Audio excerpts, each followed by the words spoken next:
Welcome to the third degree. I'm Craig. Today we're going to be talking about an extremely important topic, how to choose your PhD supervisor. One of the key decisions that you have to make right at the early stages is actually, are you chasing a supervisor or are you chasing a university? It doesn't matter who or what you are chasing, but you need to be honest to yourself about this scenario. Are you choosing your university or are you choosing the supervisor? Reality is the two don't always align that well. So is it a big name university that you're seeking, or is it a big name personality you're seeking? If it's the university, you're probably going after having a big name university because that will help you with your career prospects. Perfectly fine and nothing wrong with that, because indeed it does help. But if you're going after a supervisor, you may end up at a university that may not have come into your radar before, but you're following a person that is leading within the field, or a person that has very close ties to the research that you're doing. The key thing though, be honest to yourself right at the beginning. Is it the university that's more important, or is it the supervisor or the personality that is most important?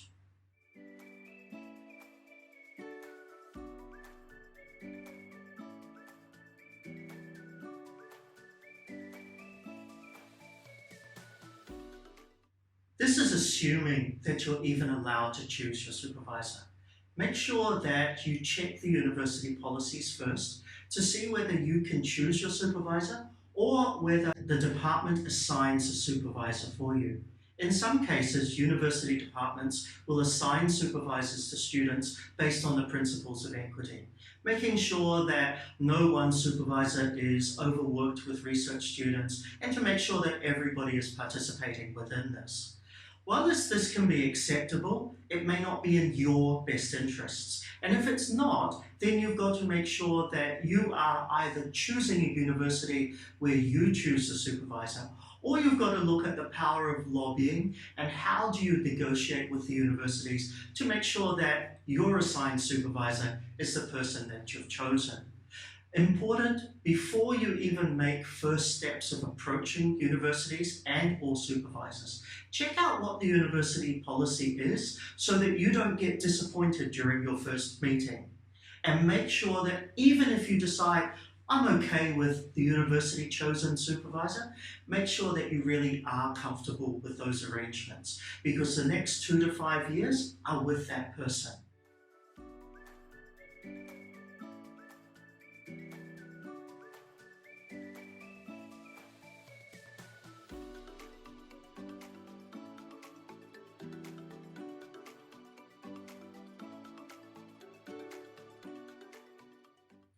Choosing the right supervisor is important. You are going to have their guidance and support and eventually recommendations for jobs and further. These are going to make or break your PhD and your postdoc experiencing. Choosing a supervisor is a huge step in your academic career and one of the major steps leading to you starting your PhD. What's most important? Shop around, do your homework, and then choose.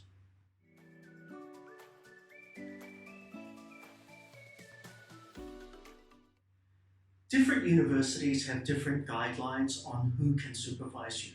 But at the end of the day, it's very simple. There may not be firm guidelines or exact rules, but generally it is usually a PhD holder from within the university first up. However, that does not exclude an industry expert who has a strong reputation from being part of a supervisory panel. We have both primary supervisors and secondary or panel supervisors. Your primary supervisor will most likely, if not always, be somebody from the department at the university that you are enrolled in. A secondary supervisor or a member of your panel committee or panel of supervisors can be from other departments within the university, can be from other universities within the country or other universities globally, including potential experts. You may also want to consider the opportunity of perhaps an established former lecturer or professor, so maybe somebody who's gone into retirement, but who could contribute to the overall direction and success of your thesis. Universities, talk to them, see what they expect, but also understand what are the parameters so that you can get the best supervisory combination possible.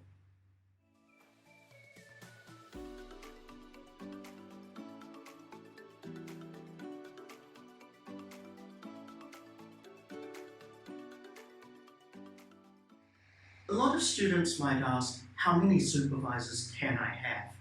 There's an old phrase or saying that goes, too many cooks spoil the broth.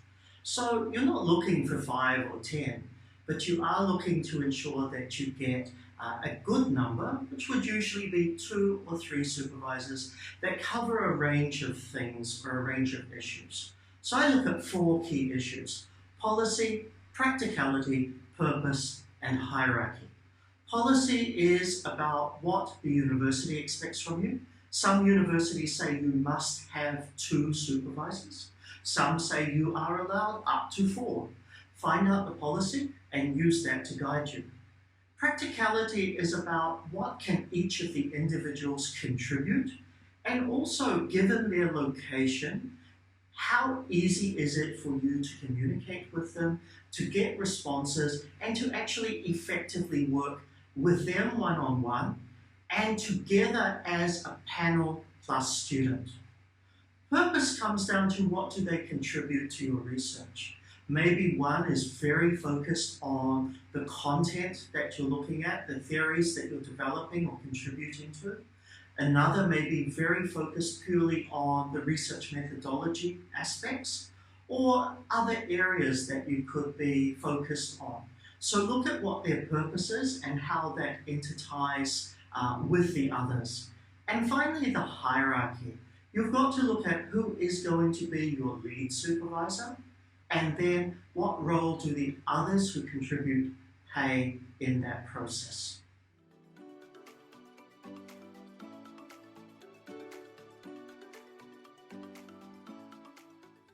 Finding your supervisor is always going to be a challenge. And the key thing is, where do I actually start looking?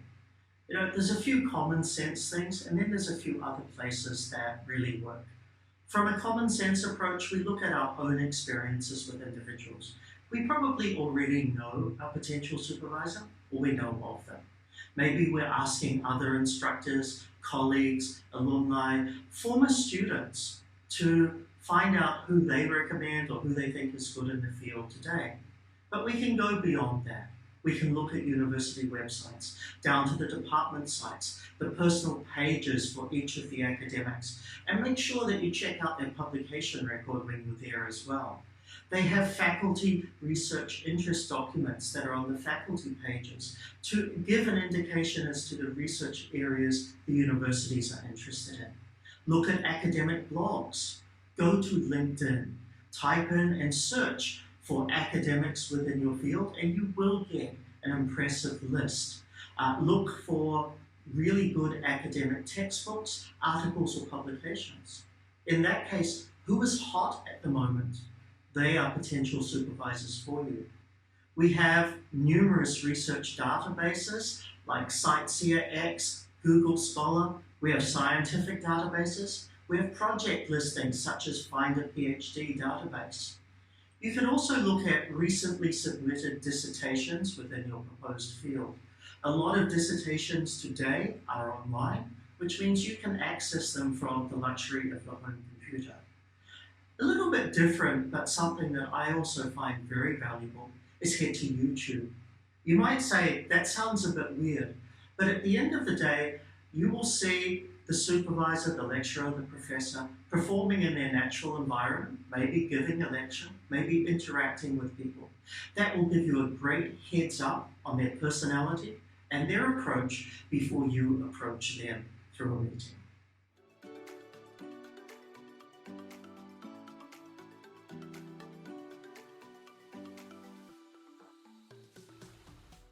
Some of the criterion that you want to think about when choosing who is right for you to approach to see about being your supervisor is things like their own research journey. I start with this because I want to know, are they internationally connected? Have they worked at universities overseas, or have they worked at a couple or a few different universities? Or have they been stuck in one university? What is their communication? What is the tone of how they speak with people? What is the frequency at which they communicate? The style and the manner that they use to talk. Do they have good connections with the media? In an age where social media is rising and becoming an important skill for research students and researchers, do these people have good connections with the media? Are they quoted often? Things like that also help you in identifying. You want to make sure, of course, that you look at their area of expertise. Is it related? Is it relevant? Is it parallel? Does it use compatible methodology? Or are you going to be asking somebody to supervise you using a methodology that they are not comfortable with?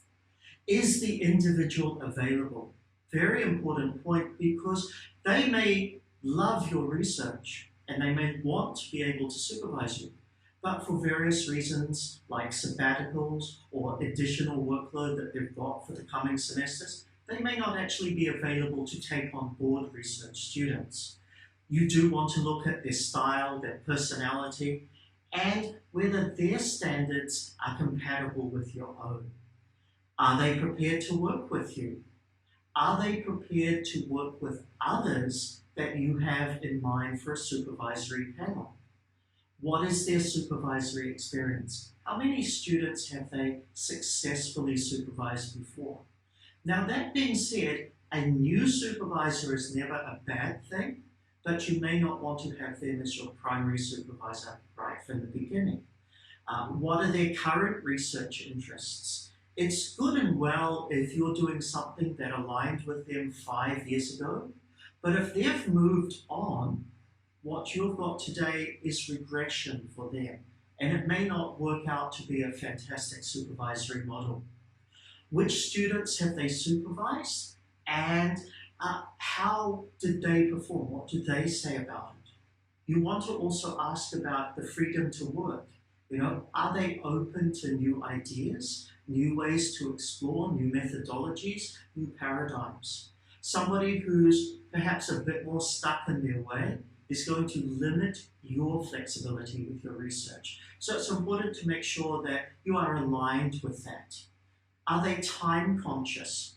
For example, do they know that, or are they comfortable with the fact that if you need to talk with them this week, they will make time available? Or are they the type of person who's like, well, let me check my diary and you can come back in a month's time? These people do exist at all aspects of life.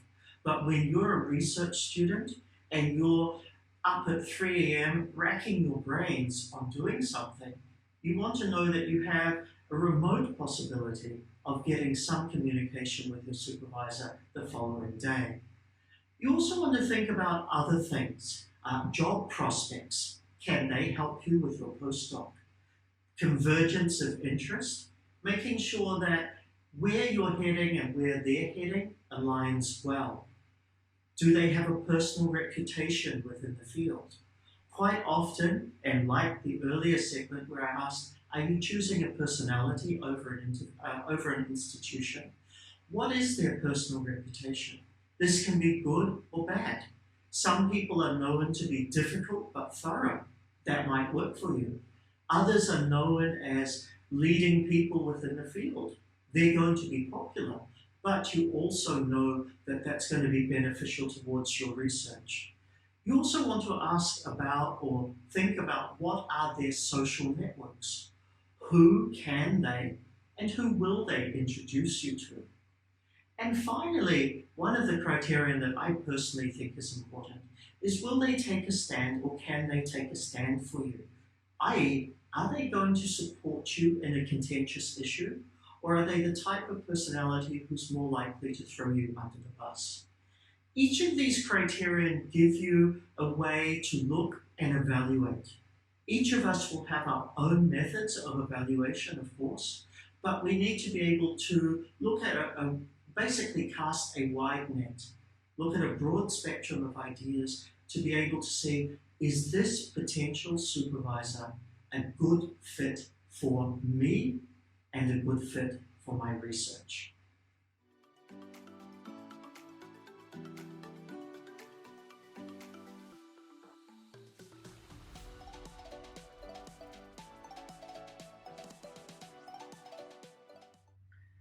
There are a lot of good qualities that a supervisor should have. You want them to be friendly and approachable. You want them to be available for you. And the best thing to figure out how available they are is how easy was it for you to make a first appointment to talk to them? Do you feel inspired by the work that they have been doing or have done in the past? That's going to be an important quality for you as well. Are they enthusiastic both about your proposal and about sharing ideas with you how to develop it further? Do they possess the right knowledge to help you both in content, in methodology, and in contacts? And do they have a similar working style with you? If your styles don't align, that's going to pose extra challenges for you into the future. And do they value the same working procedures and parameters as you would? Understanding that you're on the same level, or sorry, I should say on the same page, is very important. Make sure of a few other important things as well. Make sure that they're not intending to leave the institution that you're studying at, and make sure that they aren't planning on any sabbaticals in the coming couple of years.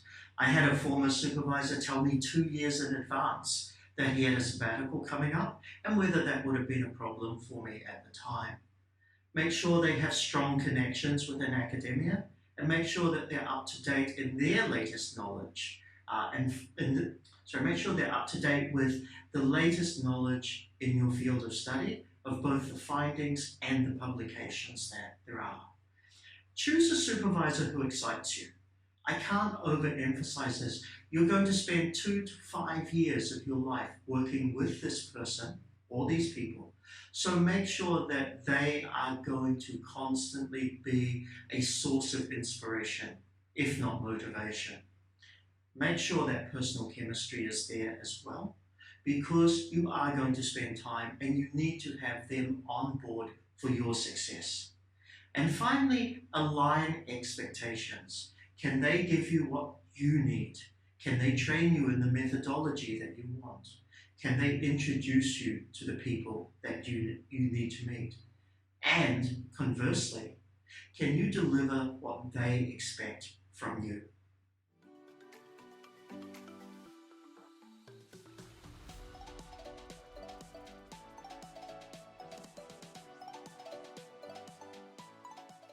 When approaching a potential supervisor, make sure you make a positive impression. Your first impression is going to count, and that's something that is important to be able to start or to build initially the rapport that you want. Most likely, your first approach to a potential supervisor is going to be via email. So make sure that you get that email right. You might also meet supervisors at conferences or via Zoom webinars, etc. at the moment. Make sure you get an introduction. Say hello, but just say, I'll be dropping you an email soon because I'd like to talk with you further. Like it or not though, networking is going to be a key component of your PhD.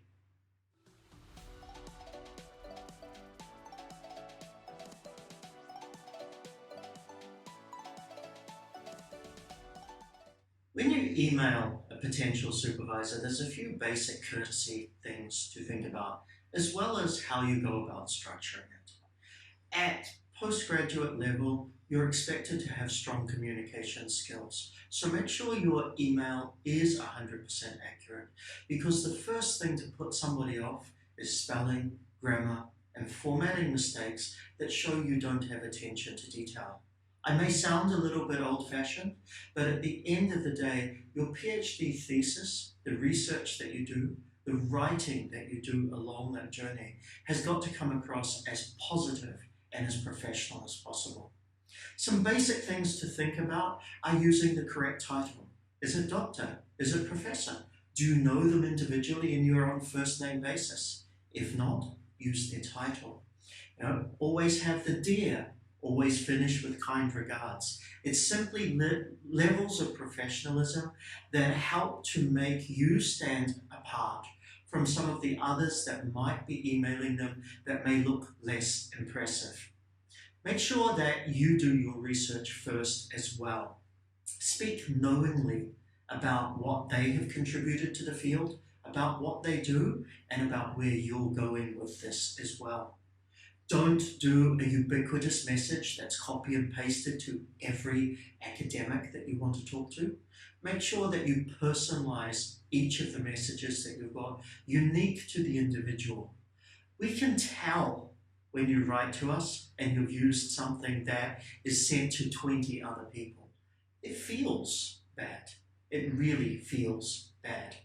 Make sure your grammar and spelling is correct. Make sure your formatting is correct. Have a clear subject. For example, expression of interest, PhD research on XYZ.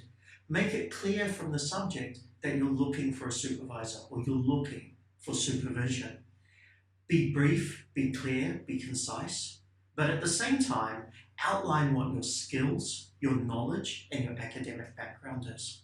Perhaps include your CV into the initial approach email, or maybe even a simple research proposal.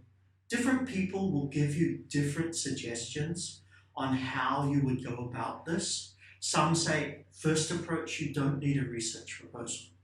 Agreed. You don't need to have an in-depth proposal. But what you should do is have an elevator pitch proposal, a 1 to 2 page summary of what you hope you do, where you want to be able to deal with this, the methodology you want to be able to employ, or perhaps some of the questions that you have to get you moving further with the proposal. Make sure you include with the email a polite request for a meeting. Very simple, send it. Some people will ask, well, he didn't reply after 2 days. Remember, older generation, they might take longer. They're not on demand for responses. My suggestion is give it about a week. If you haven't had a response within a week, a very subtle follow-up to see, and then follow that up with a phone call to the department to see whether the person is actually around. They may be on sabbatical. They may be on leave for a couple of weeks. All number of opportunities. Don't push. Even though I say don't push, make sure though you do show enthusiasm. Demonstrate a commitment to both the PhD itself and to your area of research. Academics are busy, but they can tell when there is a genuine student coming through that they are going to want to talk with.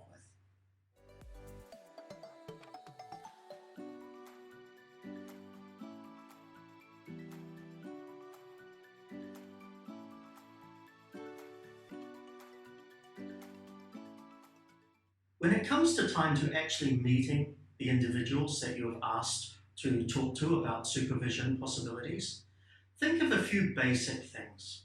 The most important one is, what's the rapport like? How comfortable do you feel with them? And how comfortable do they feel with you? Relationships become the most important things in any dealing. And in one where you've got a long period of time with an individual, you want to make sure that relationship is comfortable to both parties. When you're meeting with them, ask them a few important questions. Think of it like a job interview. They might interview you, but you have exactly the same right to interview them. So some of the questions that I would ask is, how do they normally go about supporting their research students? What can you expect from them as a supervisor during your research student journey? How frequently do they like to meet with their students? Are they the type of supervisor who is comfortable with once a week and they make themselves available? Or are they the type who says, hey, every semester is perfectly fine. We don't need to connect that much, but we can connect via email. Do they have upcoming travel commitments? Anything like a sabbatical that may impact upon the smooth flow of supervision for you. Conversely though, it's also your opportunity to mention things to them. What are your personal circumstances that may impact the way you work? Perhaps family, remote working, business opportunities. All of this comes down to it. In terms of that too, I also encourage you to think about, are you looking for a part-time PhD journey or are you looking for a full-time PhD journey?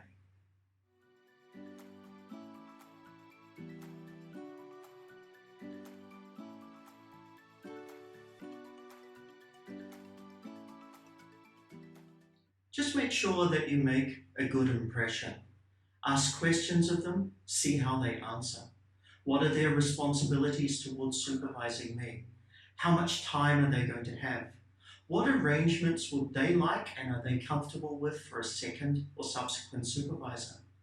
What characteristics do they think successful PhD students have? What do they expect from the students that they supervise? What funding and additional support can they help you access through your institution that you're enrolling at? What is their opinion of your proposed research and its methodology? How well do they respond to that? And what things should I be doing to supplement my PhD research?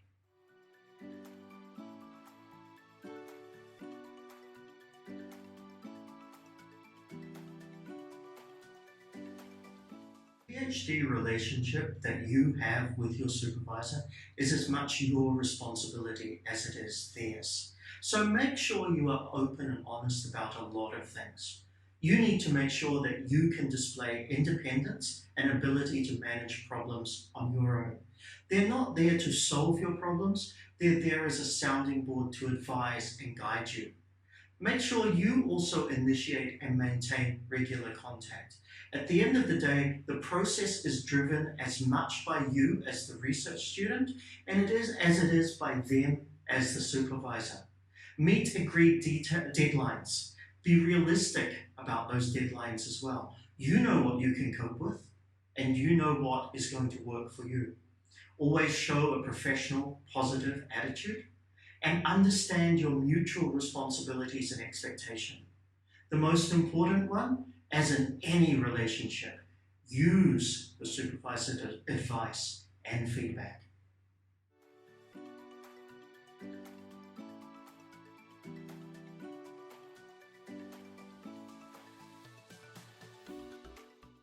So you've met a whole lot of supervisors, you've talked, you've perhaps had a few Zooms, some email interchanges. Now it comes down to making your final decision.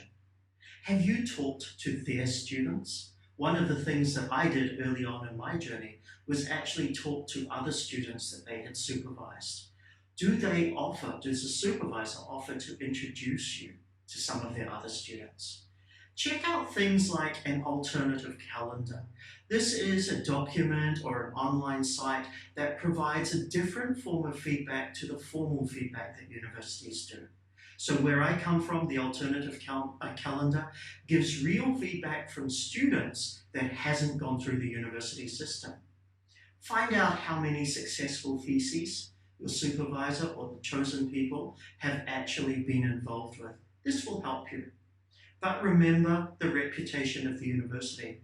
Having a great supervisor is brilliant, but if the university that they are part of really doesn't tick your boxes as well, that needs to be part of your decision.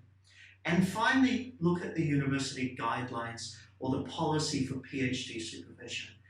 What does the university expect as the minimum amount of support? And that's where you start negotiating.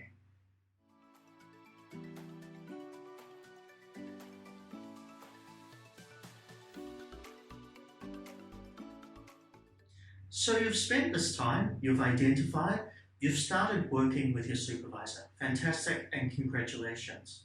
But what happens if I want to change my supervisor? Can that be done? In short, yes. But remember, it's not Tesco. You don't bring things back and change at a whim. You change when the relationship is either untenable and cannot be continued in a way that supports your objectives, or upon the death or retirement of the actual supervisor. But remember, any change can set you back months, so make sure you do your homework first. Spend more time talking with them and getting to know them before you proceed, because this is a huge decision for you.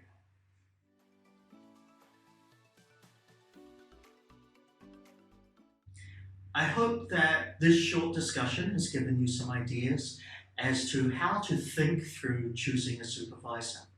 Remember, the most important thing is your gut instinct and whether this person or people is going to contribute the way you need them to contribute and support you.